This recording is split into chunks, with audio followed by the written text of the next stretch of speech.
Be honest. How many times this year have you said yes to something small just to avoid the discomfort of standing your ground? How many times has that cost you something bigger later? We are taught that opportunity means saying yes, that turning down money, turning down approval is reckless. But sometimes the bravest thing a person can do is refuse the deal everyone tells them to take. In the summer of 2006, a 22-year-old founder sat across from his own board. On the table was an offer that would have made him rich beyond imagining. Everyone in the room expected him to take it. Mark Zuckerberg had built Facebook just 2 years earlier in a dorm room. By 2006, it had grown to around 8 million users and about $30 million in revenue. It wasn't even profitable yet. Yahoo put $1 billion on the table to buy the company outright.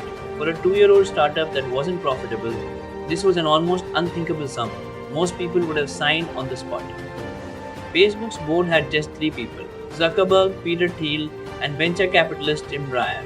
Both Thiel and Breyer leaned toward taking the money. He was outnumbered before he even opened his mouth.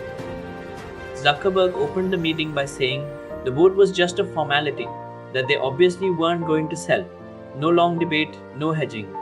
Just a flat refusal to walk away from what he believed the company could become. The decision nearly broke the company. Most of the management team had wanted to sell. Several executives quit, frustrated that he hadn't clearly communicated why he believed in staying independent. The board itself tried to remove him as CEO. There was no guarantee, no data showing this would work. Just a young founder betting everything he had built on a conviction nobody else in the room shared, while people around him walked out the door. That same year, Facebook launched something new, the news feed. At first, it triggered a massive backlash. Users hated the loss of privacy and flooded the site with complaints demanding it be removed. But the news feed didn't get removed. It became the very engine that powered Facebook's growth for years afterward, turning a static profile page into something people opened every single day. The company he refused to sell for $1 billion eventually became Meta. In recent years, it's been valued at around $1.7 trillion, a number almost impossible to picture starting from that one note. One decision, made alone in a room full of people who disagreed with him, became the hinge that an entire legacy turned on. Not talent alone, not luck alone. A choice to hold the line when it cost him almost everything. I'm telling you this because right now, somewhere in your life, you are being offered the easy exit, the safe number.